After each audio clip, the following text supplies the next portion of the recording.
kući porodice Bell postojala je tajna o kojoj niko u regionu nije smeo da progovori. I dok su većina kuća tokom letnjih noći odzvanjale zvukovima cvrčaka ili škripom starih drvenih podova, u domu porodice Bell odjekivali su znatno drugačiji zvuci. Deca Johna Bella, nakon što bi legli u svoje krevete, začuli bi melodiju tako nežnu, tako zavodljivu. Bila je to kao neka vrsta uspavanke, kako do sada nisu čuli. Melodija prodirala je kroz same zidove kuće, glas tako nežan, a ipak tako jeziv. Čvrsto držeći svoje prekrivače preko glave, osjećali su kako im se dlake na potiljku dižu. Ovo nije bila njima poznata uspavanka koju im je pevala majka. Ne, ovo je bilo nešto drevno, nešto mračno. Nisu ni slutili da su ovi uznemirujući zvuci tek uvod u opsežnu, višegodišnju noćnu moru koja će zahvatiti ne samo njih, već i celu njihovu porodicu. Ali prije nego što nastavim dalje sa ovom pričom, ako volite istinite, ali jezive, mračne, paranormalne ili misteriozne priče, onda ste kod mene na pravom mestu. Vi slobodno umastite prst tako što ćete pritisnuti na like i na subscribe, a ja ću međuvremenu započeti ovu istinitu priču. U srcu Sjeverne Karoline čovjek po imenu John Bell pogledao je svoju farmu i osjetio da više ne može da zadovolji potrebe njegove porodice.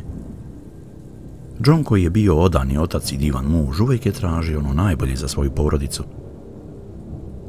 I tako jednog dana pala je teška odluka, ali sa vizijom boljeg života, zajedno sa svojom suprugom Lucy i njihovom decom, odlučio je da krene u potragu za tim boljim životom.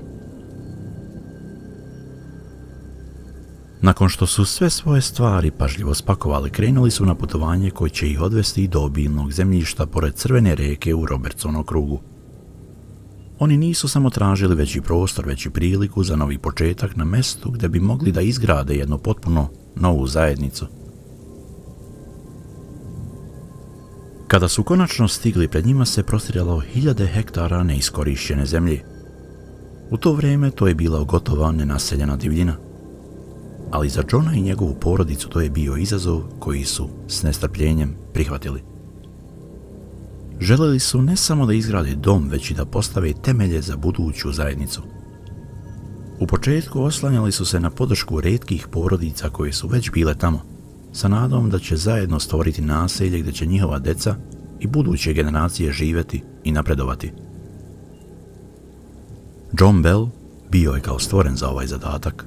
Odrastanje na farmi usadilo je Johnu radnu etiku, što ga je učinilo poznatim po tome da nikada ne odustaje. Ali pored toga što je bio veoma vredan radnik, John je tokom njihovog boravka u Sjevernoj Karolini bio poznat i po velikodušnosti, tako da su on i njegova supruga Lucy uvijek bili spremni da pomognu onom kome je pomoć bila najpotrebnija. Nakon što su se naselili u Robertson okrugu i nakon što su se upoznali s prvih i nekoliko susjeda, John Bell nije gubio vrijeme. Njegov prvi zadatak bio je da očisti drveće sa svog posjeda. Od isečene šume izgradio je prostranu kuću na sprat, smeštenu na uzvišenju blizu Crvene reke. Ova reka bila je omiljeno mjesto za piknike i ribolov među stanovnicima. Zbog lokacije njihove kuće, koja je bila tako blizu ove popularne reke, Bellovi su često sretali susjede. Njihova otvorenost i ljubaznost pridonijeli su čestim susretima, razmjeni pozdrava i formiranju čvrstih veza. Ubrzo nakon što su izgradili svoj dom i integrisali se u zajednicu, porodica Bell stekla je reputaciju kao jedna od najcenjenijih i najomiljenijih porodica u tom području. Prošlo je mnogo godina od kako se porodica Bell doselila i John i njegova porodica postali su i srce i duša Robertson okruga, gdje su izgradili sebi život kakav su oduvijek zamišljali. Svako jutro John bi se budio s prvim zracima sunca. Imao je tu svoju jutarnju rutinu. Protezao bi se i zevao. Oprao se i onda krenuo da budi svoju ženu i decu. Iako to nije uvijek bilo lako, ali uspevao je. Deca bi svakodnevno išla do škole prelepom šumskom stazom i vraćala se kući pred zalazak sunca. Dok su njegova najmlađa deca u školi sticala znanje, John je zajedno sa svojim starijim sinovima bio veoma zauzet oko održavanja farme. Ponekad bi bili napolju na njivama i brinuli o svom zemljištu. Drugi put mogli biste ih pronaći u gradu gdje bi pomagali u izgradnji novih zgrada, osiguravajući da zajednica postane snažna i živopisna. Bellovi su bili poznati po izradi veličanstvenih čamaca koje su koristili za prevoz duvana, mesa i sličnih proizvoda koji su dolazili sa njihove farme. Plovili bi ovim čamcima na jug prodavajući svoju robu na pijacama. Ali život za Bellove nije se samo sastajao od rada. Kako su godine prolazile, ljubav je cvetala u domu Bellovih. John i Lucy, još uvijek zaljubljeni kao što su nekada bili, dočekali su još 3 djece u svoju porodicu. A vrijeme, kao što to obično čini, nije stajalo ni za stariju djecu. Jedno po jedno pronašli su svoje srodne duše, razmenili zavete i osnovali svoje porodice. Većina se nastanila u blizini gradeći svoje nove domove nedaleko od mjesta gdje su i odrasli. I činilo se da ništa ne bi moglo da naruši harmoniju koja je vladala ovom malom zajednicom. Ali jednog letnjeg dana 1817. godine, znači nekih 13 godina nakon što se porodica Bell nastanila u Robertson okrugu, John je imao jedno jako čudno iskustvo. U tom trenutku nije puno razmišljao o tome, ali kako će se ispostaviti kasnije, to je bio moment kada je sve počelo. Moment kada svakoj sreći dođe kraj. Tog letnjeg dana 1817. godine, kao što to uvek radi, John je šetao blizu svoje kuće, kada je iznenada u daljini video velikog crnog psa koji je sedeo usred kukuruznog polja. U okrugu kojim su živjeli nailazak na pse lutalice nije bio neobičan, ali kod ovog psa nešto je bilo drugačije. Nije nešto bilo u redu s njim, ali iz daljine nije baš mogao da shvati šta. Kada je prišao malo bliže, John je zastao i u nevjerici gledao psa. Njegovo telo izgledalo je deformisano, kao da su mu sve kosti u telu bile slomljene. Izbijale su kroz njegovu kožu, a iz njih tekla je krv. Gledajući malo bolje, pas bio je više sličan nekom vuku, a njegov pogled bio je usmeren ka Johnu. Po prvi put John osjetio je strah. Panika obuzela je njegovo srce dok se nalazio oči u oči sa ovim crnim psom. John u panici skinuo je svoju pušku s ramena na nišaniju i pucao u pravcu psa. Pas je potrčao, nestajući u šumi koja se graničila s njegovim imanjem. Nakon što je pas potpuno nestao iz vida, John je krenuo ka mestu gdje je pas ležao. Očekivao je da će pronaći neke tragove na mestu gdje je ležao. Očekivao je da će naći možda krv ili da će mesto gdje je on sedeo biti utaban, ali na njegov šok tu nije bilo ništa. Nije bilo nikakvih znakova da je bilo koje biće sedelo tu. Nije bilo otiska šapa, nije bilo tragova koji vode do ili od mesta odakle pas došao. John je bio sav zbunjen, nije shvatio šta se dešava, ali ubrzo odbacio je svu konfuziju. Zaključio da je to bio samo ružan pas i jedan promašen hitac i ništa više. S tim okrenuo se i uputio nazad ka svojoj kući, zaboravljajući na uznemirujući incident. Prošlo je nekoliko dana od Johnovog susreta sa crnim psom kada je njegova porodica počela da primećuje druge neobične pojave u kući. Noću, čim bi se smestili u svoje krevete, začulo bi se kucanje po zidovima. Kada bi ustali da istraže odakle se zvuk čuje, kucanje bi odmah prestalo. Ali čim bi se ponovo vratili u krevet, kucanje bi se ponovo začulo, ovog puta dolazeći s druge strane zida. Bilo je to kao da je neko ili nešto bilo izvan njihove kuće, kružilo oko njih i periodično kucalo po njihovim zidovima. Johnu se činilo kao da neko ili nešto igra igru s njima, ali ova jeziva pojava ostavila je porodicu veoma uznemirenu. John je sada bio siguran da ovo nije bilo delo neke obične životinje. Morala je to biti osoba, možda jedan od komšija. Zamolio je svoju porodicu da ne pričaju o kuckanju i da ih ne pominju nikome u gradu. Želeo je da ta osoba ponovo dođe kako bi je uhvatio na delu. Ali kako su nedelje prolazile, kuckanje se nastavilo. Svaki put kada bi John ležao u zasedi, nadajući se da će istrčati i uhvatiti počinioce, kada bi kuckanje počelo, oko kuće ne bi bilo nikoga, i ne bi bilo tragova koji bi ukazali da je neko bio tu. Ikada.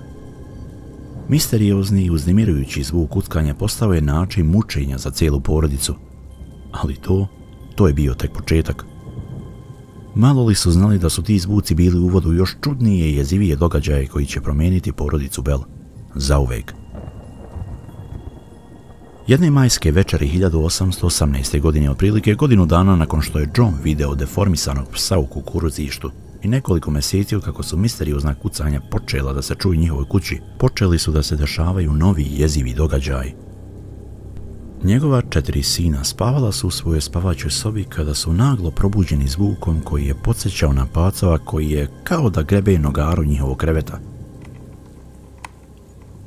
Instinktivno su ustali da vide šta se dešava i da oteraju pacova, ali čim su njihove noge dotakle pod, grebanje bi prestalo.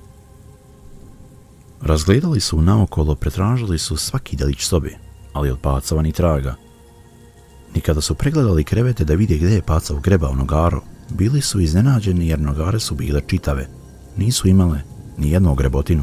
Veoma zbunjeni samo su slegli ramenima i vratili se na spavanje, samo da bi nekoliko minuta kasnije grebanje ponovo počelo, ali ovaj put mnogo jače. Zvuk grebanja trajao je 2 noći, kao da je nešto pokušavalo da progrize njihove krevete. Svaki put kada bi starija braća pokušala da pronađu pacova, zvuk grebanja bi prestao.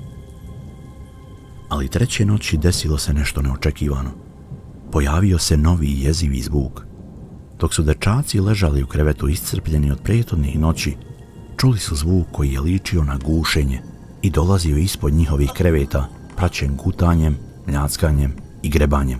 Uplašeni, ali odlučni, starija braća skočila su iz kreveta da vide šta se dešava, ali opet kao i svaki put, zvuci bi prestali čim su njihova stopala dotakla pod. Ovog puta strah ih je savladao i odbili su da spavaju. Probudili su ostatak porodice gdje su zajedno proveli cijelu noć tražeći bilo kakav znak onog što bi moglo proizvesti te jezive zvuke, ali nisu pronašli ništa neobičajno. Nije bilo tragova od pacova ili bilo koje životinje ili osobe, sve izgledalo sasvim normalno. Sve do ovog trenutka John je ove uznemirujuće događaje držao u tajnosti, delom zato što je hteo da uhvati počinioca, a delom zbog straha ne znajući kako će njihove komšije i ostatak zajednice reagovati na to. Mislili su ako progovore o kucanju, grebanju ili zvucima gušenja moglo da ih učini metom neverice i podsmevanja. Nakon noći ispunjene tim zastrašujućim zvucima grebanja i gušenja, deca više nisu mogla da spavaju. Ostali su budni cijelu noć, paralizovani strahom. John je odlučio da ovo nekome mora ispričati, pa se obratio svom prijatelju. Poverio mu se da se nešto čudno događa u njegovoj kući. John nije bio osoba koja bi izmišljala priče, bio je iskren i pošten čovjek. Njegov prijatelj, slušajući ovu jezivu i nevjerovatnu priču, poverao je svom prijatelju Johnu i ponudio mu da noć provede u njegovoj kući da vidi da li će on moći da pronađe izvor tih čudnih zvukova. Kada su se sve sveće pogasile i svi se smestili u krevete, Johnov prijatelj počeo je da čuje misteriozne zvuke. Kucanje po zidovima, grebanje pacova, iznemirujuće zvuke gušenja koji su dolazili ispod kreveta na kojem je spavao. Svi zvuci pojavili su se iznenada. Ti zvuci bili su toliko zastrašujući da Johnov prijatelj nije mogao da izdrži cijelu noć u njihovoj kući. Ispunjen strahom, napustio je kuću i vratio se svom domu u sred noći. Vest o misterioznim događajima u kući porodice Bell proširila se brzo po Robertsonom krugu. Na iznenađenje porodice dobili su ogromnu podršku meštana. Bellova porodica imala je ključnu ulogu u razvoju zajednice, a John i njegova supruga Lucy bili su poznati po svojoj dobroti. Iz tog razloga meštani rešili su da potraže način da im pomognu. Počeli su da se dobrovoljno javljaju da provedu noć kod njih u kući. To je učinjeno delimično da bi im se pružio osjećaj sigurnosti, a delimično u nadi da bi samo prisustvo drugih ljudi u kući moglo odvratiti tu osobu ili entitete koji ih muče. Međutim, bez obzira ko je ostao u kući, neobjašnjivi zvuci nastavili bi se iz noći u noć. Meštani su nagađali razna objašnjenja za te pojave. Od teorija kao što su da je iza ovog svega Johnova najmlađa ćerka koja želi pažnju, ili da neko od meštana je neprijateljski nastrojen prema njima pa želi da im na ovaj način naudi. Meštani su više puta temeljno pregledali svaki kutak kuće, pri čemu su i sami članovi porodice aktivno učestvovali u potrazi. Iako su se mnogo trudili, nisu uspjeli da nađu ni trunku dokaza koji bi mogli da objasne čudne zvuke koji su se čuli u kući. Meštani su čak otišli korak dalje da su organizovali noćne straže. Cilj je bio da svakog člana porodice Bell posmatraju dok spava, da se utvrdi da li možda neko od njih proizvodi te misteriozne i neobjašnjive zvuke. Međutim, zvuci su i dalje bili tu, čak i kada je porodica bila pod nadzorom meštana, što je jasno ukazivalo da zvuci definitivno nisu dolazili od njih. Kako su meseci prolazili, porodica Bell je i dalje patila zbog ovih neobjašnjivih i uznemirujućih fenomena u svom domu, uprkos svim pokušajima da se otkrije pravi uzrok. Prošlo je neko vrijeme i meštani su počeli da primećuju da se nešto čudno dešava sa Johnom. Inače, John bio je osoba koja je uvijek bila potpuno prisutna u razgovoru, fokusirana na osobu s kojom razgovara. Međutim, nakon što su počeli da se događaju misteriozni incidenti u njihovoj kući, John je pokazivao znake neobičajnog ponašanja. Dok bi razgovarao s nekim, iznenada bi mu pogled postao staklast. Vilica bi mu se opustila, a lice bi mu počelo da trza.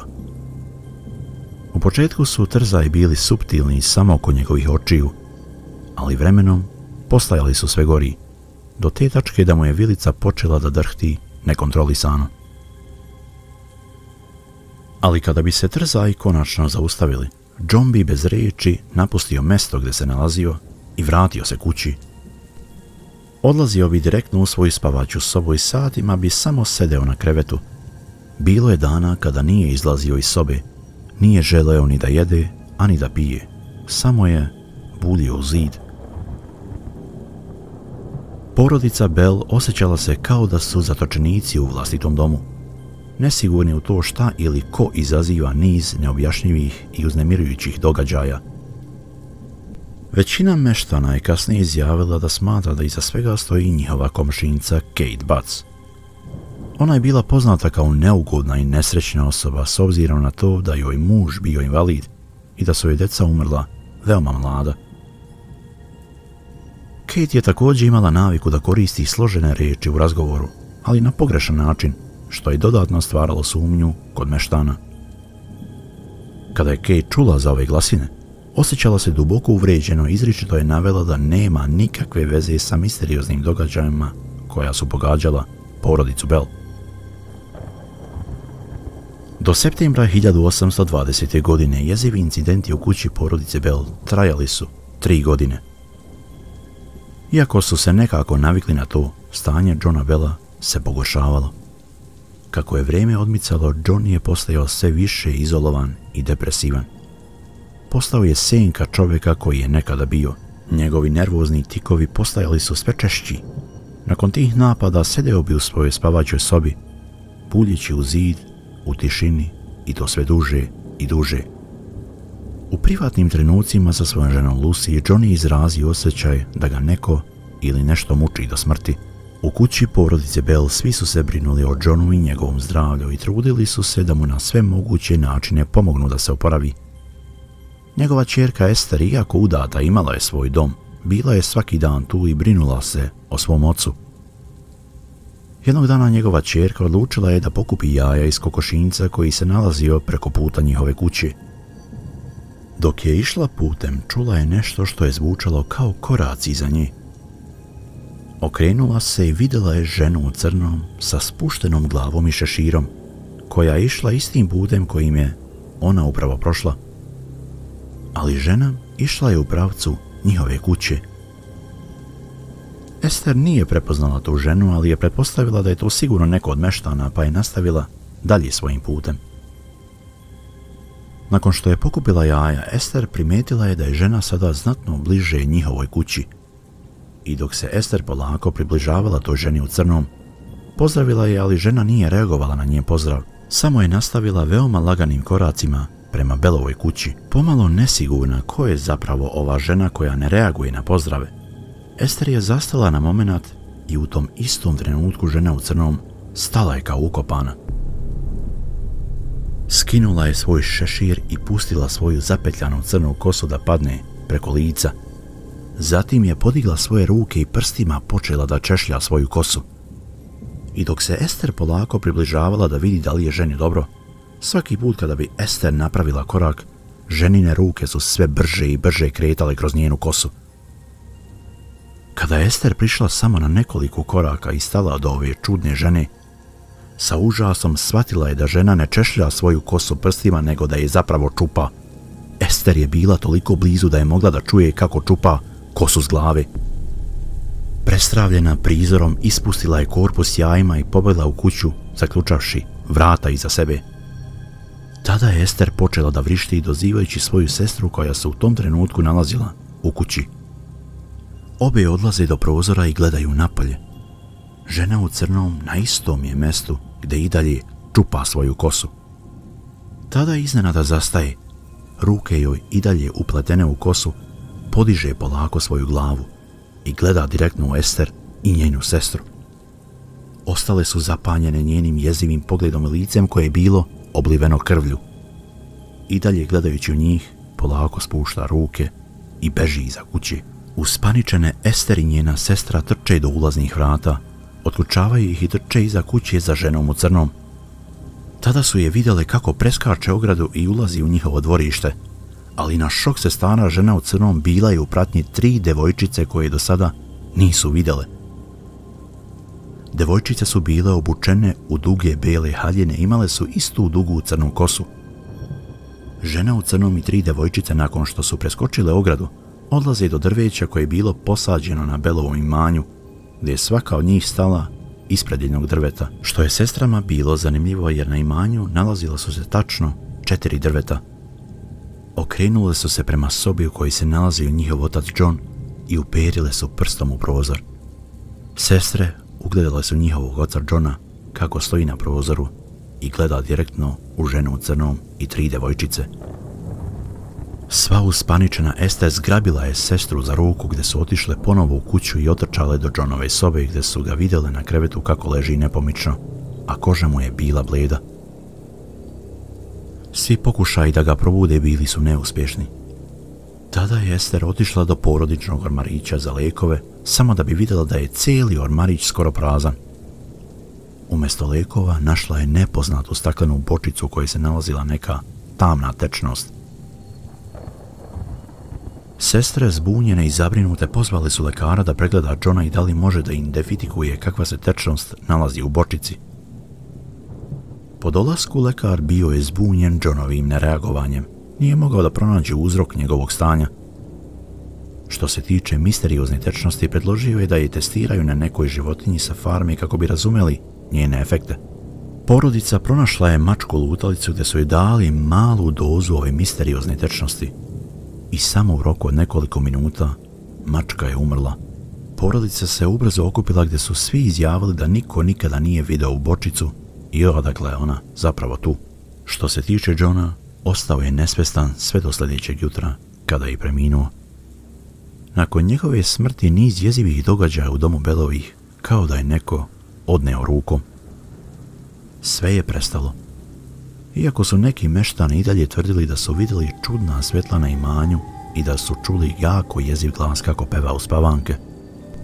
Johnova supruga Lucy nastavila je da živi u kući sve do svoje smrti 1838. godine. I to bi bilo sve u današnjoj epizodi YouTuberi. Ako volite ovakve priče, onda ostavite jedan veliki like i pretplatite se na kanal da biste uvijek bili u toku kada postavim nešto novo. Hvala vam puno na gledanju, a mi se vidimo sljedeće sedmice. Veliki pozdrav za vas!